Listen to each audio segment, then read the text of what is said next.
Mantras of our Divine Mother, date 11th December.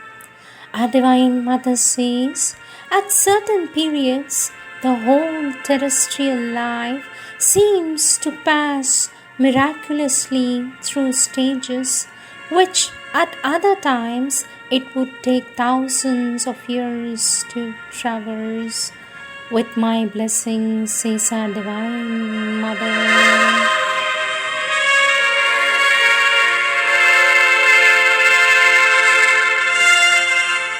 Words of our Divine Mother from the Collective Works of our Divine Mother, Volume 15, topic The Divine's Help to Man, a subtopic under So High.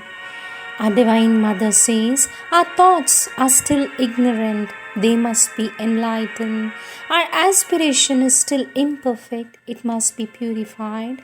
Our action is still powerless, it must become effective. Our Divine Mother says, listen silently to the order which comes from the Supreme Lord, and you will have the capacity to carry it out.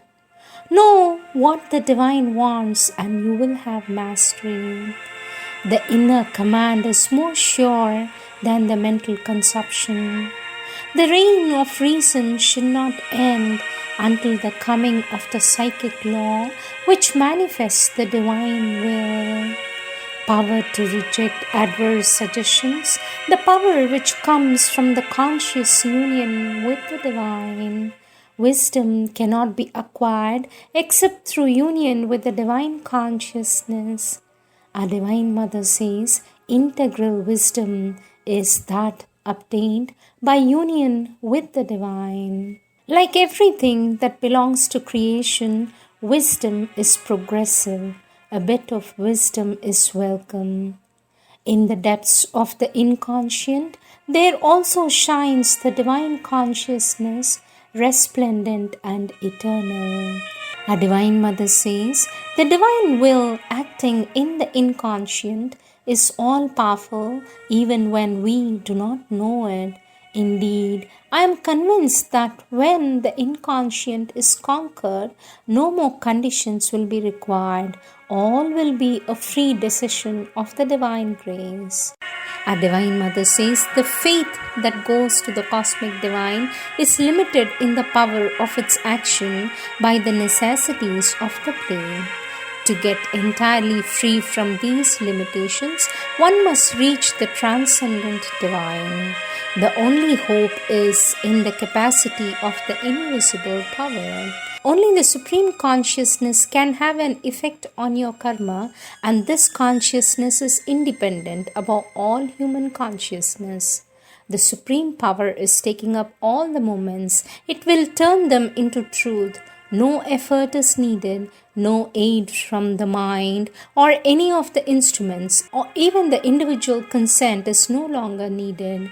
Those who are predestined receive the help of an inner guide. Divine solicitude, always active even when we do not perceive it. Let us understand and receive with gratitude this divine solicitude so often not understood. Integral solace, that which one can receive only from the Divine. Solace, the blessings the Divine grants us. Optimism, more helpful than its opposite. Curiosity, if we want to be exceptional, may it be our attributes that make us so.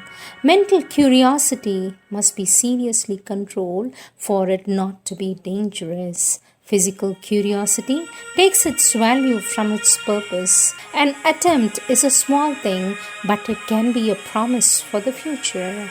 Inventions have no use except when they are controlled by the Divine. Gold should not be used except in the service of the Divine. Charity, simple and sweet, attentive to the needs of all. Unselfishness, deeply open so as not to refuse anything. Next subtopic, personal advice. Here are some short replies by the Divine Mother for the questions asked by the sadhus. One sadhak says to the mother, "Sweet mother, my mind is so entirely clouded by doubts and other lower influences that I feel if my body passed away just now, it would be so much for the better. In spite of all that, as a Purusha, I am indifferent to any such absurd moments." For this, our Divine Mother says, "Yes, they are absurd. Shake it off. With my blessing," says our Divine Mother. Next question. "Sweet Mother, I do not know why for some time I have not been feeling well. My mind is troubled, my vital is sad, and my body is sick." For this, our Divine Mother says, "Do not worry. Remain quiet. Keep your faith intact. It will pass."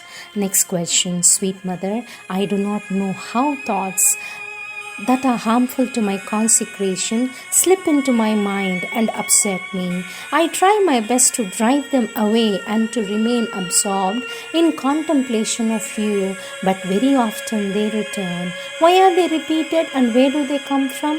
Do they belong to the universal nature which is not yet purified, and will they keep on returning until my entire human nature is transformed?" For this, our Divine Mother says, "Yes, they belong to the unregenerate universal nature, but to the extent that we ourselves are transformed, we can keep them at a distance and they no longer trouble us. Always to prefer what belongs to others is a vital moment. Do not pay any attention to it." "Do you mean that only your mind is open to my action?" "That would not be correct, because I act on you through the heart much more than through the mind." Question. "Sweet Mother, we are always unconscious of the real inner cause of our actions and moments." For this, our Divine Mother says, "Yes, the moments of the being are always very complex." For this, the sadhak says, "Sweet Mother, my physical being thirsts for your love. Do not delay, Mother. You know that the child will not listen to reason. He only wants to remain on his mother's breast." For this, our Divine Mother says, "You know very well that I am always with you and in you, in the physical consciousness as in the others. Yes, the outer nature must become calm and quiet and turn towards the divine." Next question. "Sweet Mother, we are at least mentally convinced about our misunderstanding and error, and we are determined to give a vital push for their rectification, and we believe by your gracious power it will be materialized rapidly. Of course, it may not be within a very short time, but surely it will come." For this, our Divine Mother says, "Why should it not be at once? With goodwill and faith, nothing is impossible." Next question. "Sweet Mother, when someone asks me what I have done during all the years I have been here, I say that I have served with devotion, and that is my sadhana. I do not understand anything else. It is true that it has taken me a long time to understand this, and that I have sometimes been anxious. By the Divine Mother's grace, I understand a little about her service, and in it I feel her force, her love, and I find it that it is quite sufficient for me. Isn't it so, sweet Mother?" For this, our Divine Mother says, "Certainly you understand, and you act better and better with a consciousness that is progressing towards a total light." Next question. "Sweet Mother, it is rather difficult to refuse when someone asks me for something. I think it is failing in my nature. Isn't it so, Mother?" For this, our Divine Mother says, "It all depends on how you look at it and the spirit in which it has been done."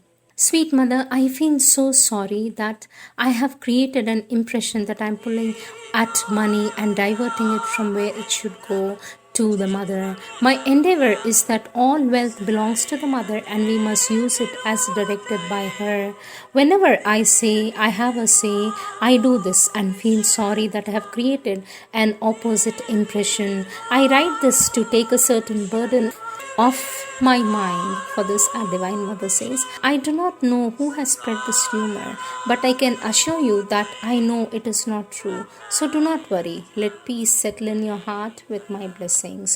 What you seek is always there ready for you, but the psychic turn grows complete, and its will of itself bring you to that for which you aspire. My love and my blessings," says our Divine Mother. Question. Sweet Mother, X is very pleased to have the photographs of you and Sri Aurobindo. He told me that he felt a distinct change in the atmosphere of his room after he had opened them. Sweet Mother, when I kept in my room that photograph of Sri Aurobindo, which I received from your hands, I too felt that it was vibrating with life. Isn't this because of your touch? For this our Divine Mother says, Sri Aurobindo and I always put a force into the photographs we sign. In the present case, Sri Aurobindo had also looked at the frame and admired it. About difficulty in writing, our Divine Mother says, be receptive and it will be all right. Go on writing. How do you know if inspiration is not ready, waiting to come to you? Inspiration brings its manifold gifts to the one who knows how to receive them. These are the words of our Divine Mother.